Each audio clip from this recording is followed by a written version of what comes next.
Tonight, gun violence erupts in Leslieland, leaving 1 man dead and 3 injured. St. Lucia investigates 2 dengue-related deaths after already having confirmed 1.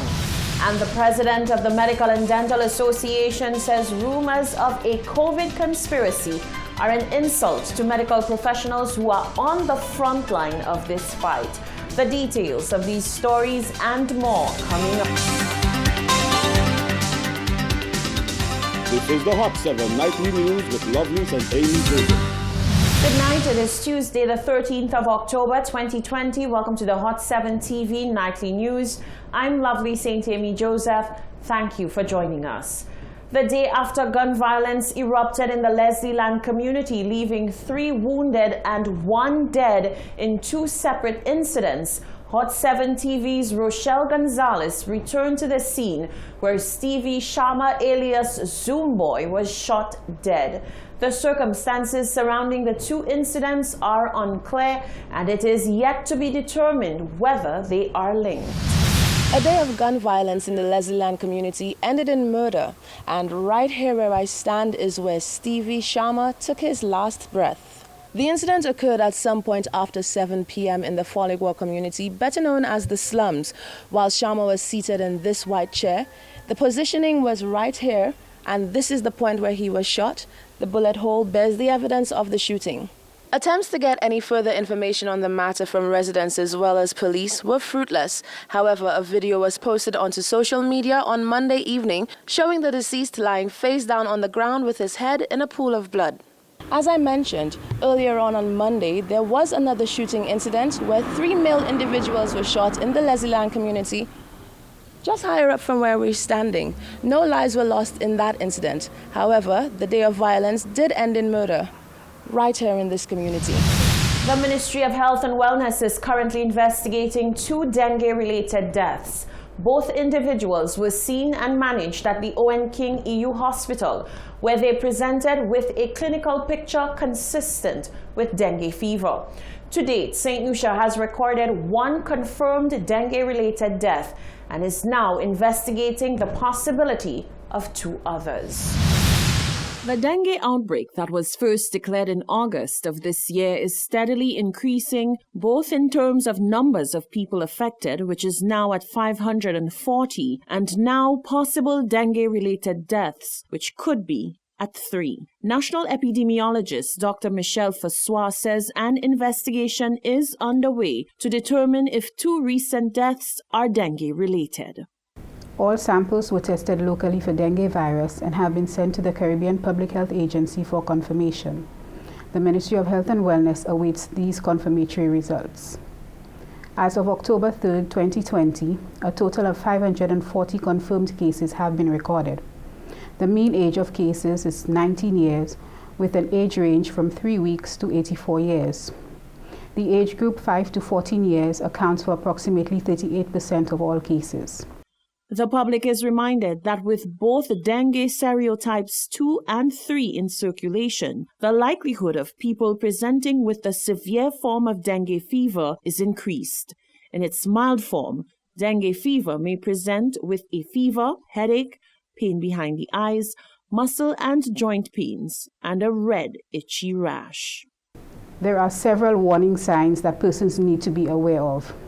These include intense and continuous abdominal pain, persistent vomiting, which means 3 or more episodes in 1 hour or 4 episodes in 6 hours, bleeding from the gums or nose, bleeding in the urine or in the vomit or dark-colored stool, restlessness or drowsiness, as well as enlarged liver. Persons presenting with these warning signs should immediately seek medical attention. Although all health regions have reported cases of dengue fever, the highest prevalence continues to be reported in the northern part of the island, with Castries, Gros-Islet, and Babonneau accounting for 34%, 17%, and 8% of cases respectively. Among the northern settlements, Castries, Bexon, and Babonneau have confirmed the most cases. In the south, Dennery Village and Vieux-Fort Town have confirmed the most cases. Health officials continue to appeal for public assistance to get this outbreak under control. The public is asked to assist in the control of dengue fever by eliminating breeding sites in and around their homes. This can be done by discarding of all open containers with stagnant water in and around your home on a regular basis. Using insect repellent, which may be applied directly to the skin, clothing, or mosquito nets. Wearing long sleeve shirts and long pants, especially during the highest hours of mosquito activity. There is no specific treatment for dengue fever, and management is supportive based on presenting signs and symptoms. Hospitalization rates among cases is 25%. 65% of those 25% cases were in the age group under the age of 14 years old. Now, health officials are stressing the need to reduce the Aedes aegypti mosquito population by eliminating breeding sites. But has the message hit home? Are we doing enough to eliminate these breeding sites? The Hot 7 team did a walkabout the city of Castries to determine if there are any festering problems with garbage disposal that can lead to breeding sites for mosquitoes. Since the onset of the dengue outbreak, authorities have been urging members of the public to take action in and around their homes to eradicate any possible mosquito breeding sites. However, it must be noted that mosquitoes are domestic creatures and can be found just about wherever people are. A walk through the city can tell you many things. Today we are on the lookout in the city of Castries for any possible sites where mosquitoes may be breeding. The Aedes aegypti mosquito has been known to lay its eggs in as little as a bottle cap of water. Behind me is the abandoned Ajuda building, which has been accumulating debris ever since it was gutted by fire in 2019. This may just seem like a sore sight in the city, but the nooks and crannies, accompanied with the crevices of the debris in the Ajuda building, create ample sites for mosquitoes to breed in the accumulated water, which remains stagnant whenever rain falls in the city. The Aedes aegypti mosquito has been known to prefer to lay its eggs in clean water, but in dire situations where breeding sites are few, like here in the city of Castries, the mosquito has opted to lay its eggs in stagnant water wherever it may be available. To my back is a gutter on Monjiro Street in Castries, where business owners are complaining that water has accumulated for months because of clogged drains, and it is beginning to emanate a foul smell, causing issues for their business. Here's what they had to say. It's affecting our business, so we need to get rid of that because a lot of people come in and pee there, and when all that build up, it's messing us up. Yeah, and we have our barber shop there, our business there. Customers are complaining. It appears that nowhere is truly safe from litter in Castries, as a simple crack between two buildings has been filled with debris, cups, bottles, containers that can hold water and that can become breeding sites for the Aedes aegypti mosquito. With more than 500 cases of dengue fever already recorded, inclusive of 2 deaths, it is imperative that members of the public take personal action to help local authorities in mitigating the dengue outbreak. This could be done by taking action in one's home, alerting health authorities of any possible breeding sites in your community, or simply ceasing littering. For Hot 7 News, I am Jacques Wooding. Following many rumors and conspiracy theories surrounding the island's latest case of COVID-19, health officials say the 48-year-old minibus driver is presently at the respiratory hospital in care. They say his COVID-19 test has been repeated and validated and is confirmed positive. Chief Medical Officer Dr. Sharon Belmar-George has provided an update on the latest COVID-19 case in St. Lucia, which was determined to be high risk for community spread. The individual in question had to be retested after an appearance on a local talk show sparked speculation as to whether or not he truly had the virus.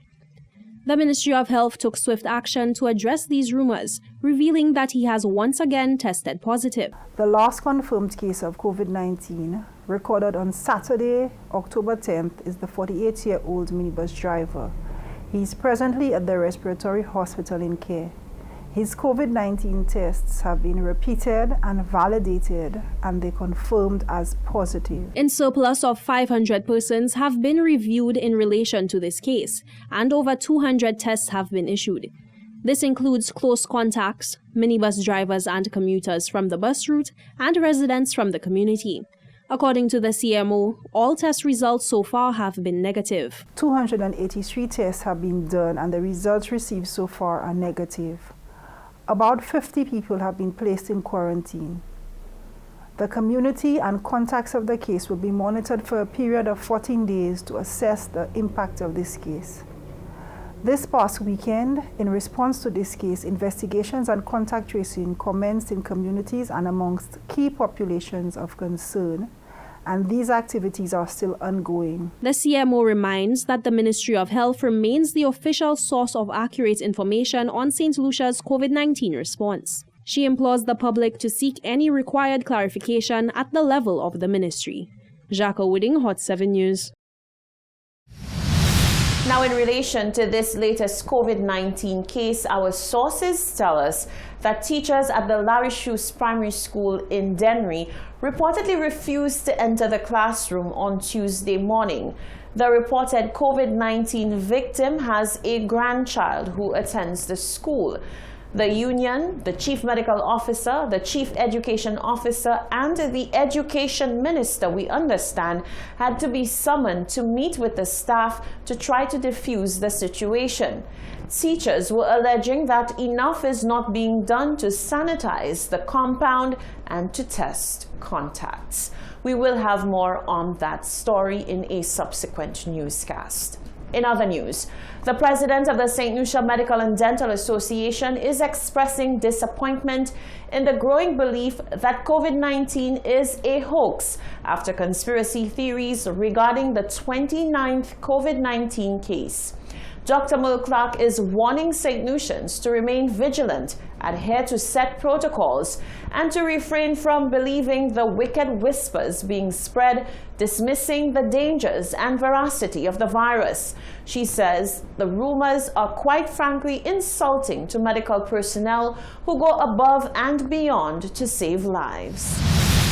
The news of the island's most recent case of COVID-19 has given birth to a number of conspiracy theories, mostly insinuating that the disease is not real after all and that it is a hoax used to control the masses.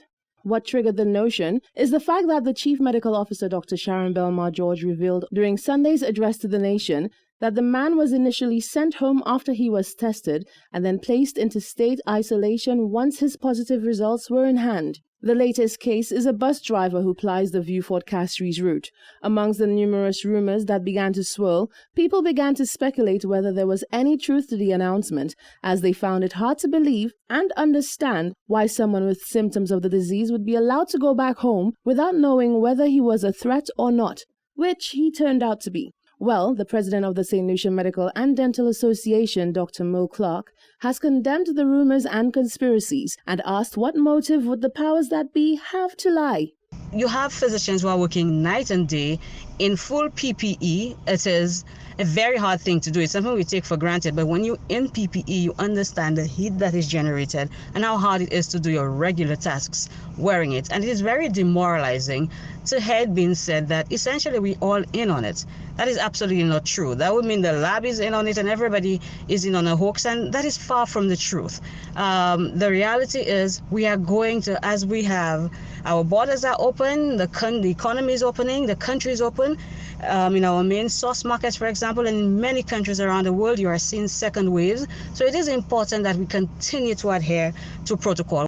The SLMDA president said it is not uncommon to send people home after being tested. So the question is being asked, why was the patient not picked up and why was he sent home after he was tested? The reality is close to 9,000, if not more than 9,000 tests at this point have been done.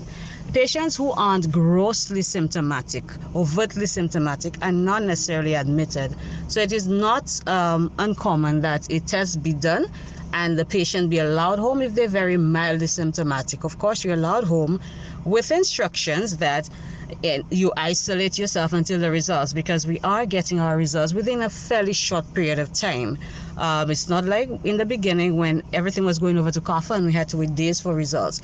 So we do receive results fairly shortly, and patients are then advised if your results are negative or positive. Obviously, if you're positive, then as per current country protocol, you do have to be admitted whether or not you are symptomatic. Dr. Clark said the facts of the matter show that most people who contract the disease will not get the full brunt of it, and that also stands for people exposed to positive cases. However, this does not eliminate the seriousness of the matter. The large majority of patients with COVID-19, well over 80%, are going to be okay, are going to have mild symptoms, and that has been said from the very beginning. So the patients who tend to have more adverse outcomes would be the patients with underlying chronic disease, the patients with respiratory disease, the obese patients, our elderly patients, who are those, in essence, that we certainly do have to protect. But there are patients who are going to be symptomatic. There are people who are not necessarily, in as much as this is a highly infectious, highly transmissible disease, there are patients who are not going to be affected in as much as they were in the vicinity of a known positive case, particularly were those patients wearing their masks, were they using proper hygiene methods, and those are the things that are going to contain the spread of COVID-19. Dr. Clark said the disease is here to stay for the foreseeable future, and so there is a need to educate the masses about every aspect of the disease for their own safety. Reporting for Hot 7 News, I am Rochelle Gonzalez. You're watching the Hot 7 TV Nightly News. Still to come, a brazen robbery in the heart of the capital has city police doubling up efforts to ensure citizen safety. The NCOPT says propaganda and conspiracy theories have some drivers unwilling to get tested for COVID-19. And the Principals Association sheds light on school operations amid fears of COVID-19 community spread. The details of these stories and more are coming up after the break.